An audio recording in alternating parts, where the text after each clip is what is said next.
As soon as you start your paper and start reading the first question, you might find that it is from a chapter that you have not studied and you will start to tense out. This is actually the most critical moment of your paper, and how you deal with this anxiety is going to determine how your paper goes. What is going on, everyone? My name is Sanjit and I'm currently a first year undergrad at NIT-T and I'm pursuing my BTech in the EEE department. Okay, so I know your exam is fast approaching and you hardly have a handful of days to go. So I'll be making this video as short as possible, so please don't skip any of these tips at any cost. So these tips are purely made out of the experiences gathered by me and my friends here at NIT-T. So I will also be sharing the most important paper attempting strategy, which I'm sure will help you score to your potential. So the first tip is actually for those students who haven't prepared much, and with just 3 or 4 days to go, it seems unlikely to complete loads and loads of chapters. But you can still make use of the next 3 to 4 days and study chapters like communication systems, environmental chemistry, statistics and mathematical reasoning. These chapters are not only really small and easy to learn, but they also have a highly assured weightage in the paper. Another really important point for especially those students who have just written their 12th board exams recently is to actually believe in your 12th board preparation. Your board exam preparation must motivate you to score better, especially in the chemistry section. Just have faith in your preparation and revise as much inorganic chemistry as you possibly can from your NCERT textbook. You've already gone through it once for your boards, so it will really help you secure a high percentage of marks during the last few days. In JEE Mains, most of the questions from the physics section are usually formula based. So try and revise as many formulas as possible from the chapters that you've already done. You can most likely finish the physics section quickly if the formulas are on your fingertips, and this will help you give you more time for the other subjects. Now coming to the most important paper attempting strategy. The next few points will all be based on how you're supposed to attempt your paper, so please listen carefully. So this particular strategy was actually told by my coaching class sir, and it really helps to score your maximum score. So the most important underlying point in the strategy is to keep your confidence at an all-time high during the paper and make you solve all the questions that you can, such that there are no regrets at the end of the paper. Most people usually tell you to start with your easiest subject and then move on to the second easiest subject, and then finally do the most difficult subject at the end of the paper. But I believe that there is a better way to solve the paper.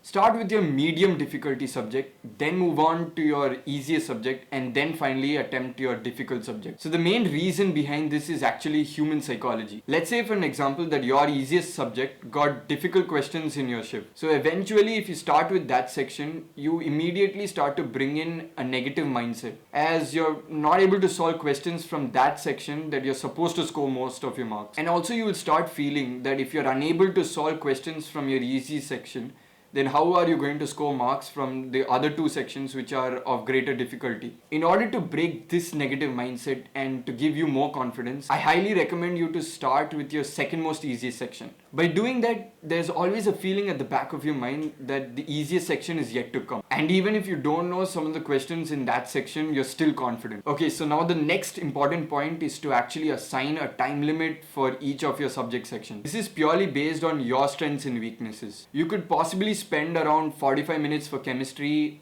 an hour for physics, and around an hour and 15 minutes for maths, for an example. Always remember that you must not break this time limit at any cost. There will sometimes be a point in the paper that you're trying to convince yourself to increase the time limit, but you must control yourself. The reason for this is to actually give you enough time to solve the easy and medium questions from each subject section. The prime rule of any competitive paper is to not leave any question that you think you could have solved later on. Also, another power tip during your paper attempting is to not switch between subjects very frequently. Your brain does take time to adhere to a subject. So while frequently switching between subjects while attempting the paper, you're actually making it difficult for yourself to get into the tempo required by that particular subject. Therefore, move to the next subject only when your time limit for that particular subject comes to a finish. So now this brings me to a very critical point on how you're supposed to actually solve questions in the paper. So there are basically two main types of paper attempting strategies that people follow. One is to answer the questions in the sequence of the paper, and the other is to read the entire paper, mark all the easy questions, and then start solving them one by one. Both these strategies are wrong, and I'll explain why in a moment. When you start attempting the questions in the sequence of the paper, you're actually wasting a lot of time in solving questions that are probably difficult. And thus, you're actually wasting that precious time that you could have used to solve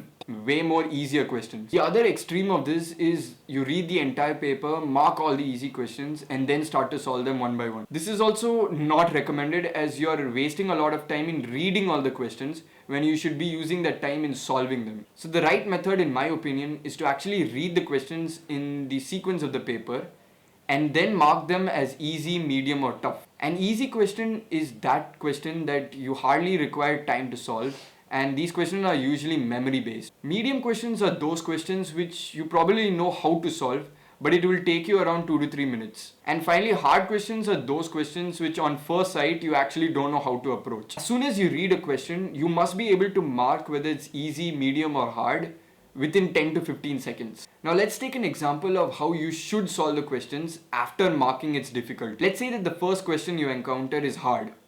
Mark it hard, don't solve the question, and move on to the next question. Let's say that the second question now is medium. Again, mark it medium, don't solve the question, and move on to the next question. Now let's say that the next question is easy. Immediately start solving that question. Select the answer then and there itself and move on to the next question. Remember, after you select an answer for a question, you should not come back to that question ever again. In JEE, time is actually very less, so you will never get time to revise any question. So once you mark the answer for a particular question, that's the end of that question. Once you finish a round of all the easy questions, start with the medium questions of the same subject section and then subsequently the harder question. This should go on till your time limit gets over. Only and only if your time limit permits, you should continue to solve the harder questions. And if your time limit does not permit, then please move on to the next question and repeat the process again. By following this strategy, you would have actually completed the easy and medium questions of every subject according to your preparation. Remember, easy and medium questions together actually end up making up more than 60% of your entire paper. So you can actually end up scoring a very high score even without touching the harder questions. Just read each and every question carefully and focus on the accuracy. This is another very critical point, so please listen carefully. There are many times when you will continue to keep solving a question from a particular chapter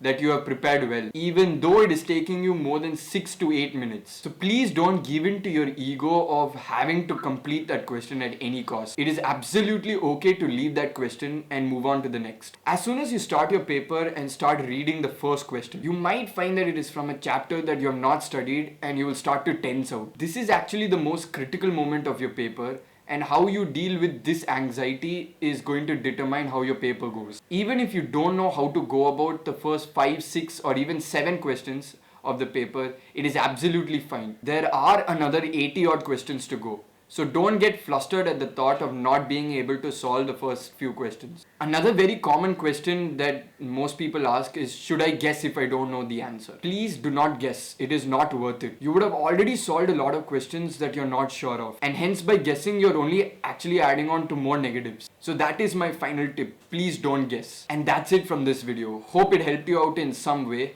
And if it did, please consider subscribing and giving this video a like. All the best for your JEE. I really hope that you will do well.